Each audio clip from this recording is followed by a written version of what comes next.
Hola a todos, ¿cómo están? Espero que anden muy bien. Muchas gracias por ver este video, una nueva entrega de Pablo Borsoy, videos de matemática y de física.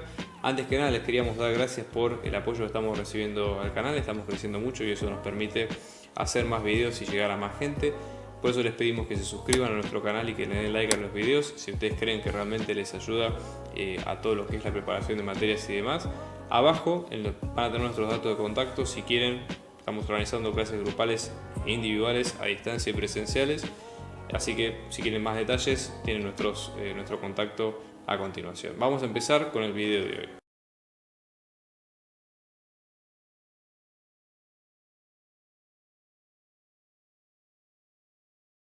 Bien, vamos a empezar con el primer ejercicio del parcial. En este caso lo que tenemos es relativamente conocido, ¿sí? Vamos a tener un subespacio S determinado por una matriz A de 2 por 2, ¿sí? Y otra matriz B de 2 por 2, tal que el producto de A por B es igual al producto de B por A, ¿sí? Donde B es una matriz conocida, en este caso lo tenemos como 1, 0, 1, 0, y tenemos la matriz W, es otro subespacio, ¿sí? Que está perteneciente al rango de subespacios de matrices de 2 por 2, ¿sí? Con la condición de que el primer elemento A es igual a 0 y que la suma de los elementos de la segunda fila C y D es 0. Entonces, la idea en este caso es definir si es posible una transformación lineal T que vaya de R2 a R2, tal que la imagen de T sea la suma de estos dos subespacios de S y W y que el núcleo de T sea la intersección entre S y W. Entonces vamos a ver los pasos a seguir. En primer lugar, la idea sería tratar de encontrar los generadores de ambos subespacios, de S y W. ¿Por qué? Porque es mucho más simple encontrar una base para la imagen de S más W si encontramos básicamente las matrices en limpio que generan cada subespacio en particular. Esto es lo mismo, hagan analogía de cuando uno tiene vectores lineales, ¿sí? Vectores en fila, de lo mismo, ¿sí? Digamos, el concepto no va a cambiar. Entonces vamos a buscar los generadores de ambos. Empezamos por ejemplo con los generadores de S, ¿sí? Entonces en este caso vamos a tener acá los generadores de S, ¿sí? ¿Cómo los buscamos? Bueno, en primer lugar tenemos que hacer la cuenta, es decir, de esta matriz A por la matriz B, ¿sí?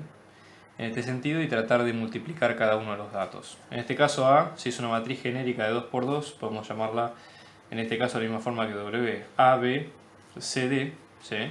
Y hacer la multiplicación y ver cuánto nos da en cada caso.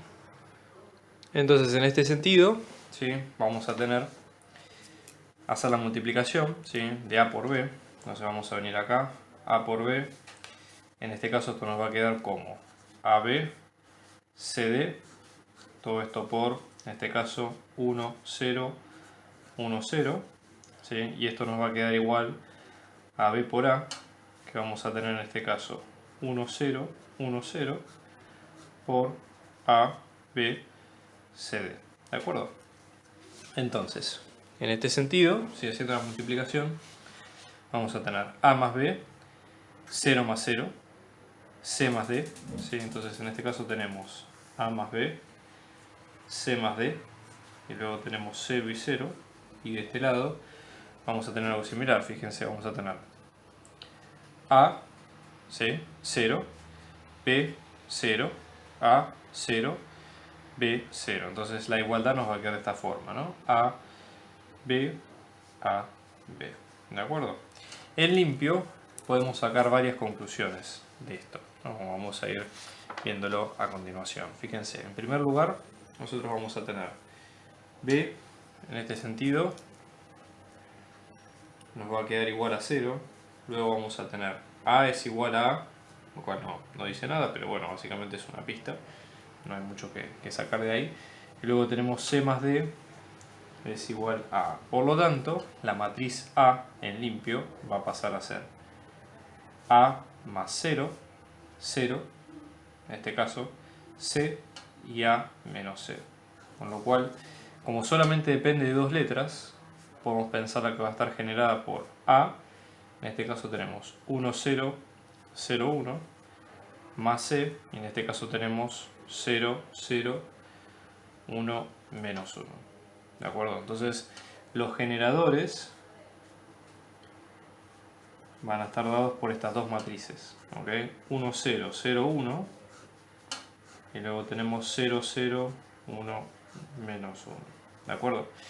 Vamos a repetir los pasos para W, la matriz W. En este caso, volvemos a recordar la matriz W, en este caso una matriz genérica que cumplía con las dos condiciones de A, C y D que mencionamos en la parte anterior. La volvemos a repasar acá. Es una matriz genérica de tamaño 2×2 con estas características. Lo que vamos a hacer es copiarla, pero ya con estos valores reemplazados directamente. Esto también se puede interpretar como que C es igual a menos D. Es una otra forma de verlo también, ¿no? Entonces, nada, lo podemos ir sacando a medida que hay, o también como D es igual a menos C, es indistinto, ¿ok? Entonces, en este caso, la matriz A, pero ya no esta, sino la matriz A de W, ¿ok? En este caso va a pasar a ser 0 para A, B no tiene modificaciones, C y menos C. Con lo cual W ahora va a pasar a ser un subespacio generado por dos letras o dos matrices. B por 0, 1, 0, 0 más C, y en este caso por 0, 0, 1, menos 1. ¿De acuerdo? Entonces, si buscamos los generadores de W, vamos a tener estas dos matrices, ¿sí? 0, 1, 0, 0, y luego la segunda que nos va a quedar 0, 0, 1, menos 1. ¿Sí? Resalto esto porque básicamente, como nosotros vamos a tener que trabajar sobre estas dos subespacios de matrices, bueno, la idea es justamente tratar de decir, bueno, vamos a tratar de buscar lo que nos pide el enunciado, que es una base de S más W. Para esto vamos a llamar a cada matriz, a hacer la analogía con un vector, como si fuera un vector o una componente por separado de su espacio. Entonces, por ejemplo, S está generado por estas dos matrices, vamos a llamarles S sub 1, y luego tenemos S sub 2, y lo mismo para W, W sub 1 y W sub 2, ¿de acuerdo?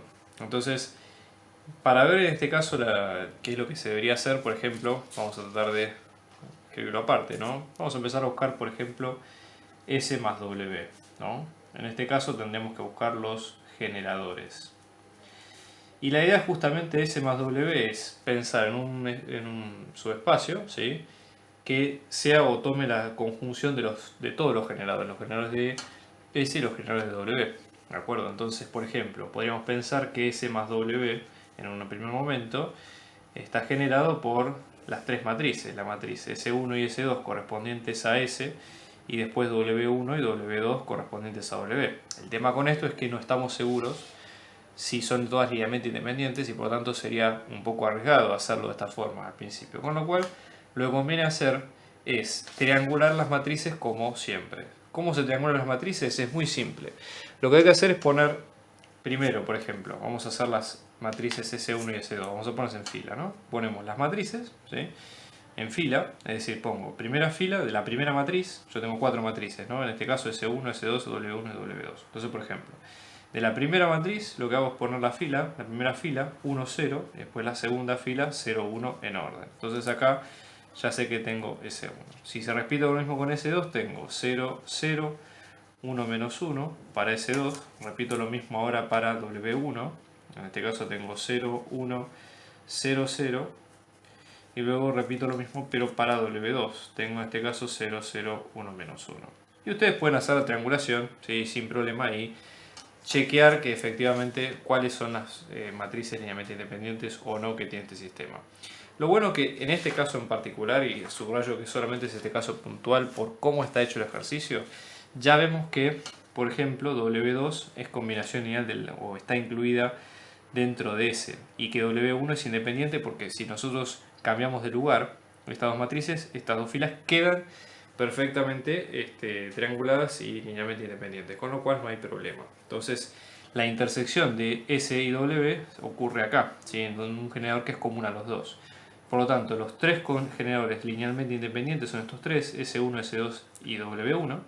Entonces, S más W va a estar generado solamente por esas tres matrices. Entonces, en ese caso, si lo escribimos de forma completa, esto nos va a quedar. Estos son los generadores que quedan en limpio. Si acá nada más copiamos con nombre y apellido cada uno, pero nada más. Y de la misma forma, esa intersección W queda generado por básicamente la matriz que quedó linealmente dependiente o como combinación lineal de las otras que vimos al principio, ¿sí? Bien, todo lo pueden hacer con triangulación o todo, ya no hay problema. Entonces ya tienen dos bases de S más W por un lado y de S intersección W por el otro. Ahora viene la segunda parte, que es lo que pedí en el enunciado al principio, que es encontrar una transformación que haga esa asociación, es decir, que la transformación tenga como imagen este S más W y como núcleo la intersección. Entonces acá la idea es, si nuestra transformación va, para entender un poco esto, ¿no? De 2 por 2 a 2 por 2 en matrices, una forma de hacerlo sería decir, bueno, lo que se puede hacer es asociar una determinada base de su espacio de 2 por 2 a las matrices de imagen y demás, ¿no? A ver, el núcleo básicamente es una matriz del dominio, ¿sí? Es una matriz que pertenece acá, cuya imagen va a dar 0, porque es como análoga a la raíz de la transformación. Y lo mismo ocurre con las matrices de la imagen. En este caso, estas van a ser la imagen de alguien. ¿De quién pueden ser? En general lo que se hace es tomar la base canónica para más que nada, digamos, concluir que ese sería el aspecto. Entonces, la base canónica, en este caso nosotros tenemos, lo voy a escribir acá arriba, ¿sí? Pero en este caso nosotros lo que tenemos es básicamente matrices, ¿sí? Análogos a los vectores canónicos, ¿sí? Donde tenemos 1 en una de las variables y 0 en el resto, ¿sí? Acá los unos se van poniendo en orden, ¿sí? Según como ustedes lo vayan completando, ¿sí? No hay demasiada diferencia.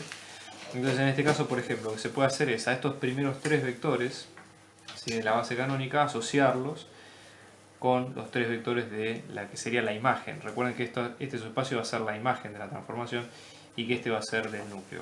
Este del núcleo es del dominio y esto de la imagen, como el nombre lo dice, es de la imagen. Entonces acá nada, directamente lo asociamos, no hace falta encontrar, recuerden ustedes, no hace falta encontrar la expresión de la transformación, sino solamente que alcance a definir que esa transformación existe. O sea, eso es lo único que el ejercicio pide, ¿sí? O sea, no hay que irse demasiado de mambo porque no es la idea y se va a complejizar, digamos, sin valor agregado del ejercicio, ¿no? Bueno, tenemos estas transformaciones que son de la imagen, esta última, que sería esta última matriz, ¿sí?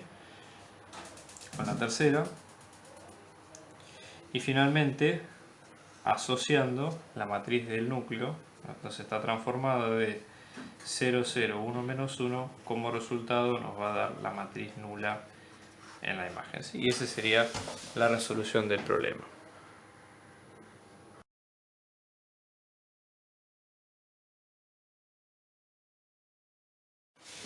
Acá la idea es tratar de interpretar un poco el enunciado porque parece bastante críptico al principio. Fíjense, tenemos una matriz A, que en este caso es de 3 por 2, ¿no? Donde vamos a tener que encontrar los B, tales que la proyección del núcleo del complemento ortogonal de esa matriz en B sea de norma 1, o sea, por un lado. Y después nos hablan de esta expresión. A por 1, 1 menos B va a ser menor o igual que A por X menos B para todo X perteneciente a R2, ¿no? Para esto tenemos que apoyarnos un poco en teoría. Y yo voy a citar un apunte de teoría, que ustedes lo tienen de hecho en una de las carpetas compartidas, ¿sí? Voy a dejarlo abajo, así que nada, agradezco a los autores porque es un archivo realmente muy completo y muy bueno para estudiar en estos casos. Básicamente lo que estamos viendo acá, ¿sí? es una solución de cuadrados mínimos. Y el enunciado, si van a la definición, es la definición 3.15, que dice lo siguiente. Si nosotros tenemos, por ejemplo, un sistema A por X asterisco es igual a B o aproximadamente igual a B, porque no es una solución exacta, quien minimiza esa distancia es esta solución. Entonces la expresión sería, en este caso, norma de A por X, ¿sí? Menos B, va a quedar menor o igual que la norma de A por X exacto menos B. ¿Qué sería ese X exacto? ¿Sí? Sería la hipotética solución teórica que tendría ese planteo A por X igual a B. Como no la tiene, nosotros nos acercamos por cuadrados mínimos. Entonces eso es para entender un poco esta parte. ¿Okay? Y ahí viene en cascada el resto de la teoría. Entonces esta parte del ejercicio es básicamente conectar todas las demostraciones y los tips, las definiciones de teoría que tiene la materia para poder llegar a la solución. decir, no hay otro camino en este caso. Entonces, por ejemplo, en este sentido, ¿sí? ¿Qué ocurre? Cuando nosotros tenemos la matriz A que está en este sistema, hay una solución de cuadrados mínimos que se puede calcular. Es decir, nuestro sistema en este caso va a ser A por X igual a B. O sea, nosotros estamos encontrando un X que no pertenece a su espacio columna de esta matriz, de este problema. Pero ¿qué ocurre?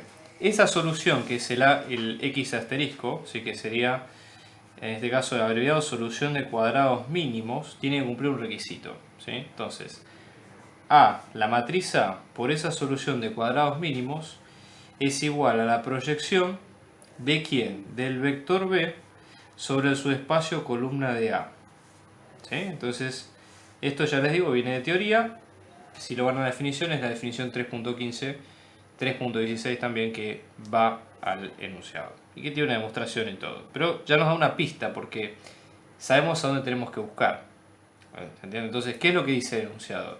¿Cuál sería ese eje X asterisco? El X asterisco, si uno ve cómo está planteado el problema, el X asterisco estamos hablando del 1, 1, que esa es la solución de cuadrados mínimos, ¿no? Entonces, como consecuencia, lo que decimos acá es que 1, 1, acá la cátedra lo pone en columna, yo realmente trabajo más en forma lineal, pero es lo mismo, ¿sí? No hay problema. Entonces, esto es solución de cuadrados mínimos de ¿qué sistema? De este, de A por X igual a B. Entonces, si hiciéramos la cuenta, ¿cuánto nos da A por 1, 1? ¿Sí? Nos va a dar esto, ¿sí? O sea, A por X asterisco nos va a dar, ¿no? 1, 1, 0, 1 y 1 menos 1 por ese vector, que en este caso es el 1, 1. Bueno, haciendo la cuenta, esto vamos a llegar a que es 2, 1, 0. ¿Qué es este vector? Lo que habíamos dicho al principio. Este vector es la proyección de B sobre el subespacio columna de A. Entonces estamos un poco más cerca de encontrarlo, porque ya tenemos un dato adicional que antes no teníamos del B. Entonces hay que ir ibarando los hilos y viendo cuál es la respuesta adecuada. Entonces vamos a proceder, ¿no? Entonces, en este caso, ¿qué es lo que deberíamos hacer? Buscar el subespacio columna de A, el complemento ortogonal, los núcleos de ambos, para tratar de ibanar un poco más la cosa, ¿sí? Entonces, en ese caso, por ejemplo, nosotros lo que podríamos buscar sería lo siguiente. Nosotros tenemos la matriz A, ¿no? Entonces, en este caso, por ejemplo, la matriz A, la hemos copiado, ¿no? Pero para entender un poco hacia dónde va el enunciado. Vamos a buscar, digamos, del A podemos buscar el complemento ortogonal de A, que sería una matriz, sigue un subespacio. En este caso sería digamos, ortogonal a las dos. Bueno, por teoría, nosotros sabemos que el subespacio nulo, ¿sí?, de la matriz traspuesta de A, en este caso, nos va a quedar como el subespacio columna del complemento ortogonal de A. ¿Y por qué es importante esto? Porque esto nos va a llevar, o desencadenando un poco, a la respuesta que nosotros queremos. ¿Qué otra cosa de teoría tenemos también? B, que sería digamos, el vector de coeficientes del problema de A por X igual a B, es el resultado de hacer dos cosas. Primero, de sumar su proyección ortogonal sobre el subespacio columna de A más su proyección ortogonal sobre el subespacio del complemento ortogonal de A. A ver, para traducirlo al castellano, esto que estamos viendo acá, como digamos, B en este caso, por ejemplo, pertenece a R3. Y R3 a su vez, digamos, si nosotros tuviéramos nuestro universo de R3, nosotros podemos tomarlo como está generado por dos partes, A, o cualquier conjunto A, no sé, este o cualquier otro, ¿sí?, y su complemento ortogonal. ¿Por qué? Porque todo conjunto es suma directa con su complemento ortogonal y eso nos da el R a la n en el cual están inmersos ambos de los dos. Entonces nada, esto digamos es aplicar la lógica del problema. Y por eso necesitamos encontrar esto, ¿sí? ¿Cuál es el subespacio columna de A, digamos, en complemento ortogonal? Esto ya lo tenemos porque era el dato que ya teníamos antes, que era el 210, resultado de la cuenta. Entonces B ahora va a pasar a ser, en este caso, 210. Acá la cátedra pone traspuesta así para no confundir, digamos, vector columna con cosas, lo cual está bien. y tenemos la proyección de B sobre el subespacio complemento ortogonal de A en su espacio columna. ¿De acuerdo? Entonces ya con eso tenemos una data. Ahora, ¿cuál es este subespacio de complemento ortogonal de A? Bueno, hay una teoría, lo que dijimos antes, que está el subespacio nulo de A traspuesta, eso lo tenemos que calcular. Entonces, para el subespacio nulo de A traspuesta, básicamente lo que vamos a hacer es lo siguiente. Tenemos de A traspuesta, ¿no? De esto viene a partir de acá, ¿no? De todo este razonamiento. A traspuesta nos va a quedar como 1, 0, 1, 1, 1, menos 1. ¿Sí? Lo que hay que hacer en este caso es multiplicar, ¿sí?, por x1, x2, x3, y esto nos va a dar como 0, 0. ¿De acuerdo? Porque acá tenemos, chequen siempre el orden de la matriz. Entonces, una vez que tenemos, ¿sí?, de esta combinación para buscar el núcleo, ¿no? Fíjense, vamos a tener en este caso, ¿no?, al principio x1 más x3 igual a 0, luego tenemos x1 más x2 menos x3 igual a 0. De acá podemos sacar de la primera que x1 es igual a menos x3, reemplazando en la segunda vamos a tener menos x3 más x2 menos x3 igual a 0, con lo cual x2 nos va a quedar como 2x3, ¿no? Bueno, en base a esto, en base a estas dos premisas, ¿sí?, ¿cómo nos va a quedar el subespacio columna, digamos, de complemento ortogonal de A? Ya les digo, esto sale de la parte anterior donde habíamos dicho que el subespacio nulo de la matriz traspuesta es este subespacio columna, así que directamente ya lo tenemos como generador, ¿no? En este caso va a estar generado por, para x1, hemos dicho que era menos x3, o sea que esto es menos 1, en x3, en x2 es 2 y finalmente 1 de la última parte, ¿no? Acá se le pone también traspuesta por las dudas. Entonces, ¿qué ocurre?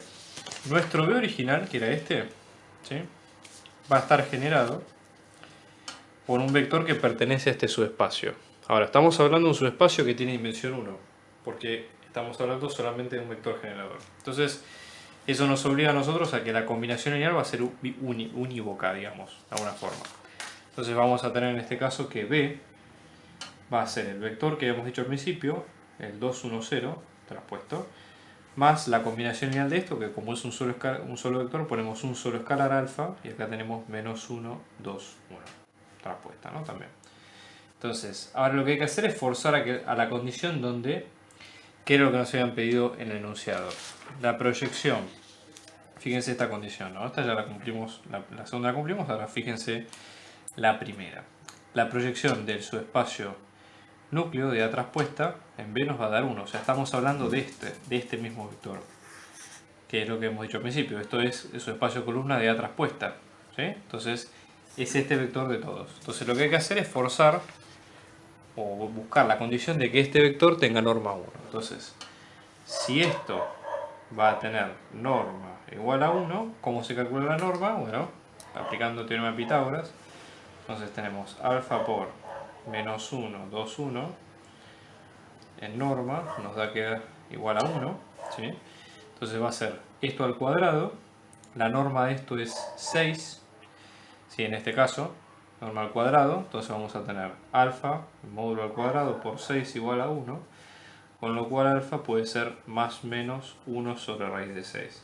Entonces, en este caso, el conjunto de soluciones B finalmente va a quedar como el 2, 1, 0, traspuesta, más menos 1 sobre raíz de 6 de este vector, el menos 1, 2, 1, traspuesta, ¿no? Y también esta es la solución del problema.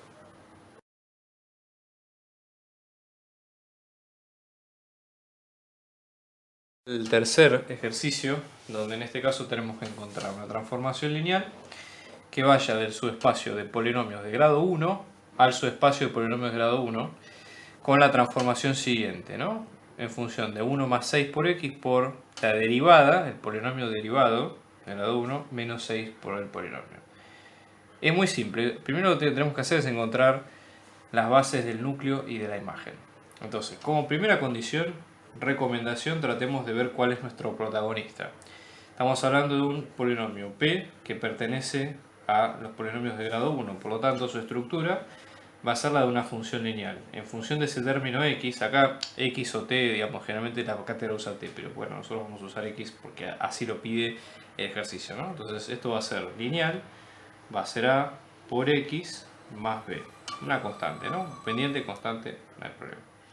Y reemplazar esto también, ¿no? Entonces otra cosa, p', la derivada, nos queda directamente a.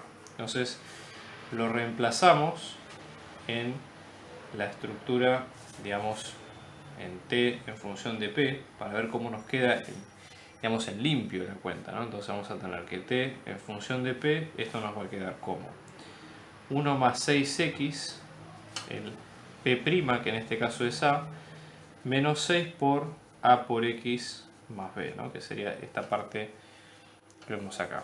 Entonces, en la transformación esto nos va a quedar como a más 6 por a por x menos 6 por a por x menos 6b, ¿no? Entonces en limpio lo que vemos acá es que la transformada de este polinomio nos va a quedar como una constante, ¿no? Como a menos 6b. Entonces hay que tener cuidado con cómo interpretar este resultado, porque la imagen que estamos generando es una constante. Por lo tanto, esa constante, más allá que acá estamos hablando de dos incógnitas, las incógnitas en sí, en este caso en particular, son simbólicas. ¿Por qué? Porque estamos generando polinomios donde solamente están compuestos de constantes. La variable que nos interesa, que en este caso es x, desapareció. Por lo tanto, como desapareció, podemos pensar que una base de este polinomio es una constante y la constante más simple es 1. Entonces podemos tomar en cuenta que la imagen de t, en este caso, va a estar generada solamente por 1. ¿Sí? Digamos, no hay demasiado misterio con eso. Entonces, ya con eso tenemos una base de la imagen interesante. Pero ya les digo, interpretando que a y b son constantes y que nuestra variable es x. Si no aparece x, entonces se asume que el resto es constante. Bien. ¿Qué hay que hacer ahora entonces? Después hay que encontrar las bases del núcleo. Para el núcleo la imagen tiene que ser 0. Entonces, en este caso, para el núcleo de t, vamos a tener en este caso lo siguiente. La transformada del polinomio p nos va a dar 0. Entonces eso va a obligar a que a menos 6b sea igual a 0, obligando a que a sea igual a 6b. ¿Y esto por qué es importante? Porque si lo reemplazamos en nuestra estructura inicial del polinomio, que era esta, ¿sí? P de x es igual a por x más b, nos va a quedar que P de x, ¿sí?, perteneciente al núcleo de t, va a tener esta siguiente forma. Vamos a llamarle, si quieren, P sub 0 para no hablar de todos los vectores. Esto va a quedar como, en este caso, 6b por x más b, en este caso, sacando factor común con b, esto nos quedaría como b por 6x más 1. Entonces ya como esto, fíjense, es una constante por un polinomio, ya este polinomio de grado 1 sí lo podemos tomar como una base de ese núcleo, porque todo lo que pertenezca a ese núcleo va a estar generado por múltiplos de ese polinomio, combinaciones lineales de ese polinomio únicamente. Entonces en este caso, para el núcleo de t, podemos decir que está generado por 6x más 1. ¿De acuerdo? Y ya con eso lo tenemos ahí. Ahora, fíjense lo que pide la segunda parte del problema, ¿no? Dice, obtener bases de B1 y B2 tales que la transformada de B1 a B2 sea igual a 1, 0 menos 1, 0. Entonces, ¿cuál sería nuestra idea? Tratar de entender un poco la dinámica de las bases, cómo están asociadas. Supongamos que nosotros al principio no entendemos o no sabemos los elementos de cada uno. Entonces vamos a poner distintos nombres. Por ejemplo, a la base 1 vamos a decir que está generada por dos polinomios, el polinomio 1 y el polinomio 2. Y a la base 2 vamos a decir que está generada por dos polinomios, q sub 1 y q sub 2. ¿No?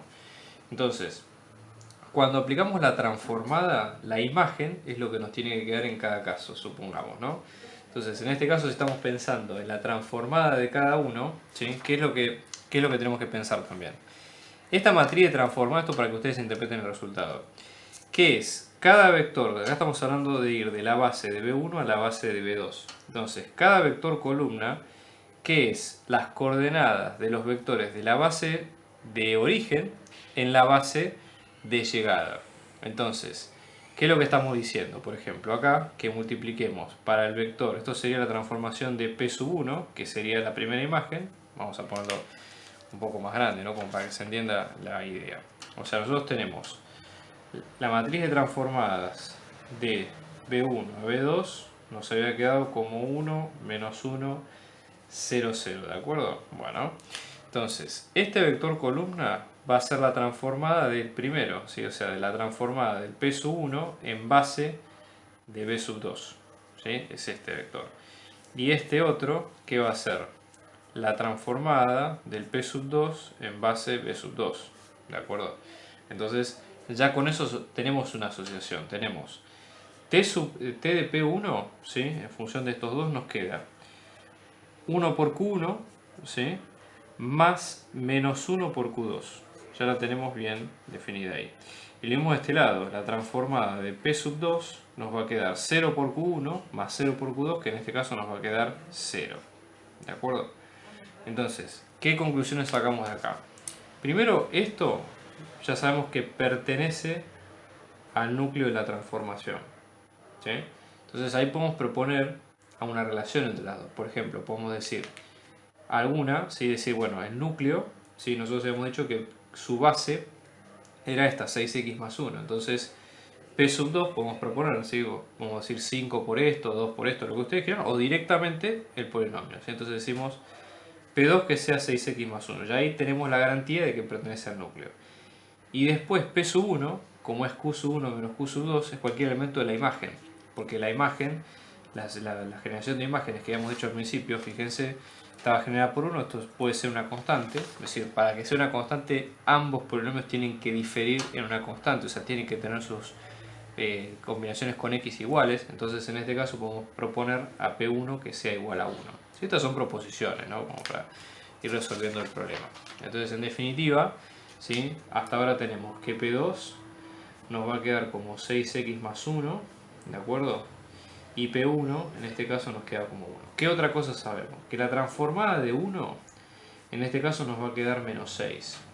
¿Sí? Entonces una forma, y aparte otra cosa, que hemos dicho que Q1 y Q2 diferían solo una constante. Entonces otra proposición, por ejemplo, es que Q1 sea x menos 6 y Q2 sea x, de forma tal de que cuando hagamos la resta entre las dos se cumpla justamente que esto nos dé menos 6 como nos pide la transformada, si en el caso eventual de que elijamos 1. Entonces ya con esto tenemos bien caracterizadas a las dos bases que nos pide el ejercicio.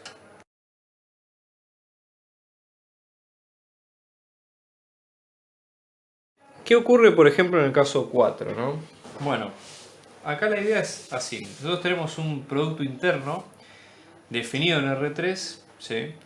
Tenemos esta base que es ortonormal, ¿sí? Y la idea con estos datos es calcular la distancia entre el vector 4, 0, 0 y el subespacio S, donde el subespacio S está generado por estos dos vectores, ¿no? Entonces, nada, la idea acá es de vuelta volver a la teoría, ¿sí? Tratar de entender un poco qué partes tenemos en cada caso. En primer lugar, supongamos que nosotros vamos con lo primero que sería calcular la distancia entre estos dos puntos, ¿no? Entre el 4, 0, 0, traspuesta, ¿no? Y este subespacio S, que es el que nos piden. Bueno, por teoría, si nosotros tenemos un subespacio y tenemos su complemento ortogonal, ¿sí? Haciendo la proyección de este vector sobre el complemento ortogonal y calculando la distancia entre ambos, o sea la norma de ese vector, obtendríamos dicha distancia. Entonces esto sería la norma de que de la proyección de cuál, de en este caso el 4, 0, 0 traspuesta sobre ese complemento ortogonal. Si ustedes, para entender, refrescar un poco el concepto, hagan la idea de que si están, por ejemplo, supónganse en R3, ¿no? Y acá tienen X y Z, ¿no? Y tienen, por ejemplo, este plano. Si ustedes, por ejemplo, el complemento ortogonal del plano es una recta. Entonces, si yo, por ejemplo, tengo este vector B, calculo, este sería plano complemento ortogonal, para hablar de este lenguaje, que es una recta, ¿no? Esta distancia es la que, digamos, comúnmente se toma en estos casos. Entonces, básicamente esto cómo sería, para verlo de otra forma, ¿no?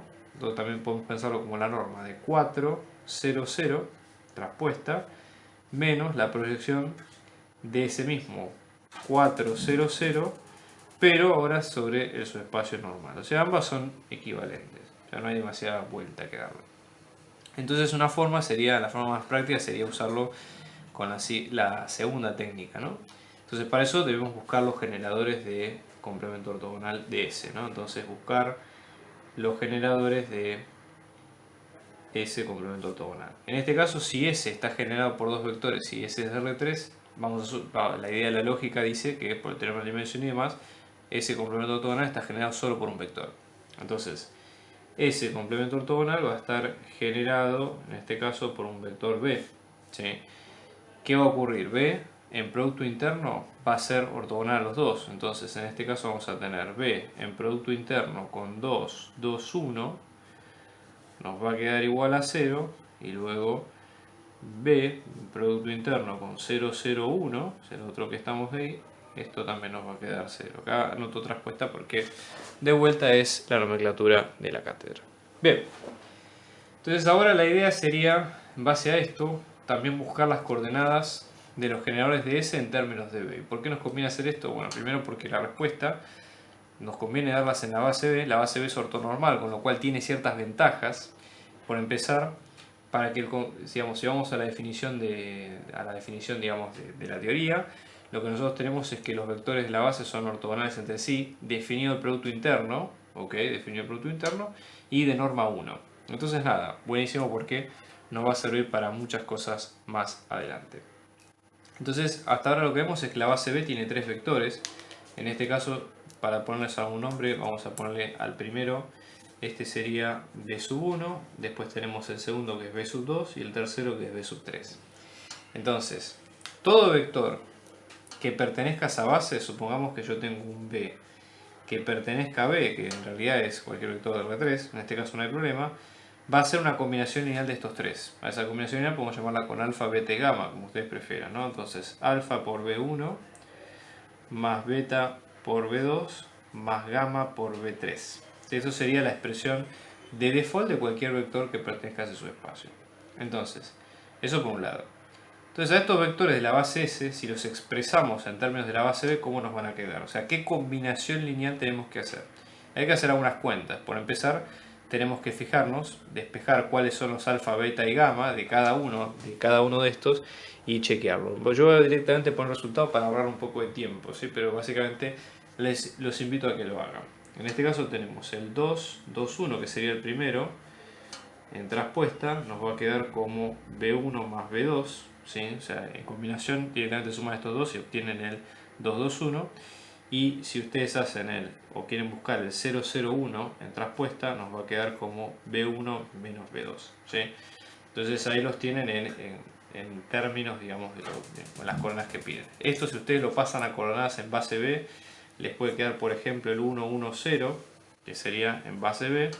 Y luego acá lo mismo sería en el 1 menos 1, 0 en base B, porque estamos hablando de qué coeficientes tenemos que multiplicar a los vectores de la base para que nos dé lo que nosotros queremos, ¿de acuerdo? Entonces, ahora sí, aplicando la definición del producto interno, ¿qué es lo que tenemos? El vector, ambos vectores en producto interno nos van a dar 0. Vamos a realizar el producto interno de ambos. Entonces vamos a tener, por ejemplo, fíjense en este caso, tenemos B en producto interno con 2, 2, 1, traspuesta, ¿no?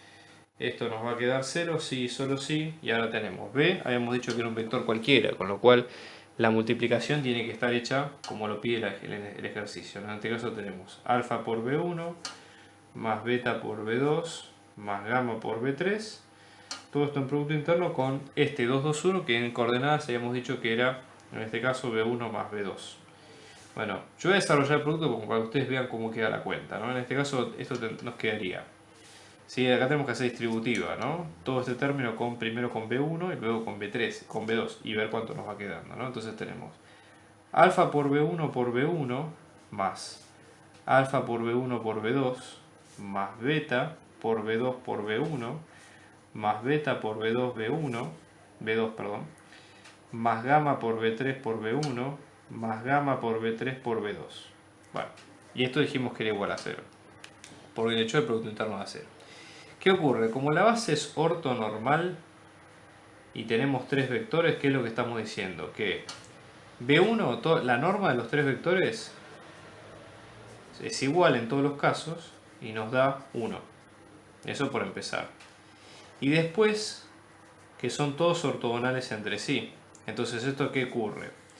Cuando un vector está multiplicado por sí mismo, ¿sí? Cuando tenemos un vector en producto interno por sí mismo, esto nos da 1, porque es la norma al cuadrado, ¿de acuerdo? Y a su vez, cuando un vector está multiplicado por otro de la misma base, esto nos da 0, porque son ortogonales. Entonces, ¿qué va a pasar? De todos los términos se van a anular donde está una combinación distinta de vectores, es decir, por ejemplo, este y este se anulan, y todos los que tienen vectores iguales dan norma 1. Entonces, en ese caso, de esa cuenta lo que nos queda es, en conclusión, alfa más beta nos va a quedar 0, ¿sí? Por lo tanto, en este caso, por ahora lo dejamos en stand-by. Hay que hacer lo mismo, pero ahora con el otro vector, con el 0, 0, 1, y repetir exactamente los mismos pasos. De vuelta al producto interno da 0, y eso ocurre si después tenemos alfa por beta 1, más beta por B2, más gamma por B3, y ahora sí tenemos B1 menos B2.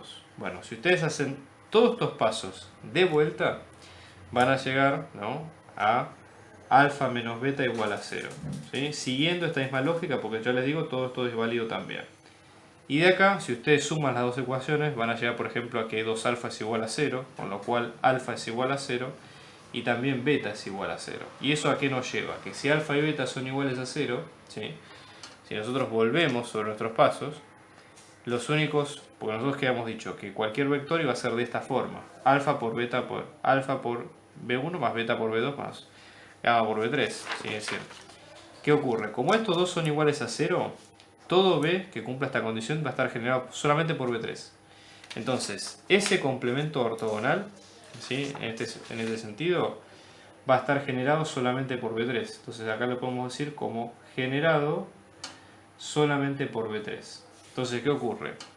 Como está generado solamente por B3, lo que nosotros vamos a tener es que, en este sentido, ¿sí?, en ese caso, nosotros de esto que tenemos es que este vector pertenece a ese complemento ortogonal, ¿sí?, y en ese caso la distancia sería, digamos, la misma norma del vector. Entonces tenemos la distancia de 4, 0, 0 transpuesta a S, es la misma norma de 4, 0, 0, que en este caso nos queda 4. Sí, esa sería la solución del problema.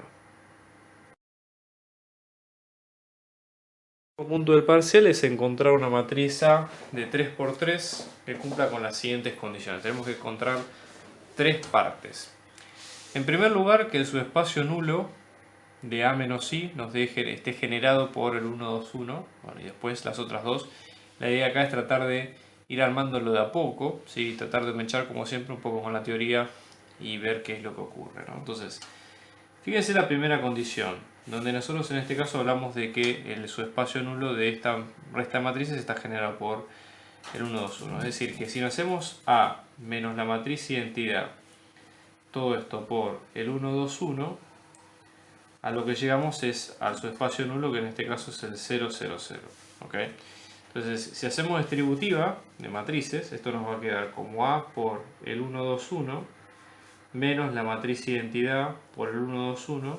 Esto vamos a llegar a la matriz nula, en este caso. Y acá, esta matriz identidad vuelve a ser el 1, 2, 1. Entonces tenemos el A por el 1, 2, 1, menos el 1, 2, 1. En este caso esto nos vuelve a dar el 0, 0, 0.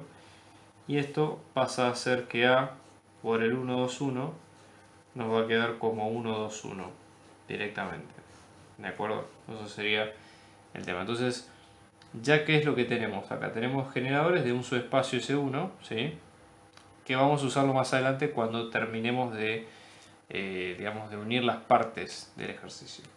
Bueno, entonces en este caso, después, ¿qué otra cosa tenemos? Por un lado, hay que prestar atención a esto. ¿Qué es lo que pide la segunda condición, ¿no? Que acá dice que el rango de A más I nos va a quedar 2. Y acá vamos a ir un poco a la teoría, ¿sí? Si nosotros tenemos una matriz cuadrada hay varias observaciones. Acá estoy citando la proposición 4.2 del resumen, está bastante buena, y que pide lo siguiente, ¿no? Supongamos. Si queremos hablar del rango, ¿sí? En este caso, por ejemplo, el rango de una matriz, ¿sí? Menos los autovalores de esa matriz por la matriz identidad, siempre tienen que ser menores que n, siendo n la dimensión a la cual pertenece esa matriz A. Esto es algo de teoría, ¿sí? Es algo de proposición 4.2 que había dicho el problema a continuación. Entonces, es algo que nosotros lo podemos usar, porque ¿qué pasa? Como este rango nos dice que es igual a 2 y A es de 3 por 3, hay forma de desglosarlo esto, ¿sí? Para las ideas. Acá estamos hablando de un determinado autovalor de A, ¿sí? Que cumpla con esa condición. O sea, existe un autovalor de A, ¿sí? Que en este caso nos hable del rango del problema. Entonces, acá lo que nosotros vamos a tener es, en el caso de A más I, los autovalores de A están todos en la diagonal de A. Por lo tanto, al sumarlo con la matriz identidad, ¿sí? Nosotros vamos a tener varios subtemas de esto. Entonces, acá lo que se puede decir es que existe, ¿sí? Lambda, que es autovalor de A. En este caso, como estamos hablando de la matriz identidad, los autovalores van a ser lambda más 1 porque estamos sumando A. Los únicos elementos de la matriz identidad que no son 0 son los de la diagonal. Los autovalores de A están sobre la diagonal, ¿de acuerdo? Entonces por eso las ecuaciones van a quedar con lambda más 1. Y en este caso, esto lo ponemos con igual a 0 del polinomio característico, ¿de acuerdo? Entonces, de lo que se saca acá es que lambda igual a 1, menos 1 es autovalor, ¿sí? Y después queda la tercera condición. Que la tercera condición lo que nos pedía, en este caso, es que el 1, 0, 0 pertenezca al subespacio nulo de la matriz, es decir, A cubo menos 8 por I, ¿no? Entonces, en este caso, ¿qué es lo que ocurre? En el caso de una matriz, si el subespacio nulo no es 0, ¿sí? Se trata de una matriz singular. Porque justamente lo que decimos nosotros, lo que decimos siempre, una matriz singular es una matriz cuyo determinante es 0. Entonces, una matriz no singular, el determinante tiene que ser distinto de 0. ¿De acuerdo? Entonces, en este caso, nosotros vamos a tener que A al cubo menos 8i va a ser singular. Por lo tanto, ¿esto qué implica? Que va a haber un autovalor de esta matriz que va a ser igual a 0. ¿Sí? Lo que habíamos dicho al principio, que lo determinante y demás, ¿no? Entonces, en este caso, lambda cubo, que son de A, menos 8 porque estamos multiplicando los elementos de la diagonal de la matriz, es decir, todo el resto de la matriz es 0, excepto los de la diagonal, es igual a 0. Esto nos da que lambda al cubo es igual a 8 y el lambda va a ser la raíz cúbica de 8. Solamente por ser una raíz impar, vamos a tomar la parte del mismo, vamos a respetar el signo, que esto es igual a 2. ¿Sí? Entonces, nada, acá lo tenemos. ¿Cuál es la idea? Acá la idea justamente es lo siguiente. Tenemos 3 autovalores porque es una matriz de 3×3. Uno ya lo hemos encontrado acá, ¿sí? Y el tema es que no podemos tener autovalores complejos, porque justamente tendríamos autovalores conjugados. Por lo menos si hay uno complejo tiene que estar subconjugado y no es el tema acá, ¿sí? Entonces no hay problema con ese tema. Y entonces una forma de armar la matriz sería la siguiente. Nosotros podríamos armar una matriz que tenga, ¿sí? una matriz con descomposición en valores diagonalizables. ¿Qué quiere decir? A la podemos pensar, es una forma de armar la matriz, ¿no? Pero ya que tenemos los autovalores como datos, podemos aplicarlo y usarlo en este caso, ¿no? Una matriz P, una matriz D y una matriz P inversa. ¿Qué va a tener cada una? D va a ser la matriz con los autovalores. Ya conocemos dos de los mismos, ¿sí? Entonces ya podemos, igual tercero, sacar los temas. Y después, P es la matriz de los autovectores, ¿sí? de la matriz. ¿Qué pasa? Nosotros de los autovalores conocemos dos. Podríamos tener un... ¿Qué es lo que hacemos al final? Vamos a armar la descomposición singular, básicamente. La primera matriz, la matriz D, la segunda en este caso en orden, ¿no? Va a tener en la diagonal los autovalores, ¿de acuerdo? Entonces son los dos que encontramos, uno menos 1 y 2 y un tercero que podemos asociar. Después, De la base nosotros ya conocemos un generador, ¿sí? Porque habíamos dicho que A por 1, 2, 1 nos había quedado 1, 2, 1. Entonces, ¿eso qué quiere decir? Que esto es un autovector. ¿Ok? ¿Por qué? Porque está asociado con alguno de los dos que, o sea, la imagen del vector es la misma. Entonces cumple como norma de autovector. Por eso lo podemos poner en P, que va a ser la matriz de autovectores. Y después los otros dos autovectores podemos tomarlos en referencia, si cualquiera que cumpla con las condiciones. En este caso, por ejemplo, podríamos tomar mismo también el 1, 0, 1, si es que es el motivo, o cualquier otro que ustedes prefieran, de la base canónica. Y una vez que armamos esa base de autovectores, hay que encontrar la inversa, con los mecanismos que hacemos siempre. Si tenemos la matriz, la identidad, triangulamos con Gauss-Jordan, ¿sí? Y luego sacamos la identidad de este lado y queda como resultado la inversa del otro. Luego hacemos la multiplicación por los tres y ya con eso queda ya el parcial listo. Estamos organizando clases particulares, individuales y grupales para apoyo a las materias parciales y finales, así que abajo dejamos nuestro dato de contacto para si ustedes quieren contactarse y seguir averiguando de las clases lo pueden hacer. Un abrazo grande y muchos éxitos.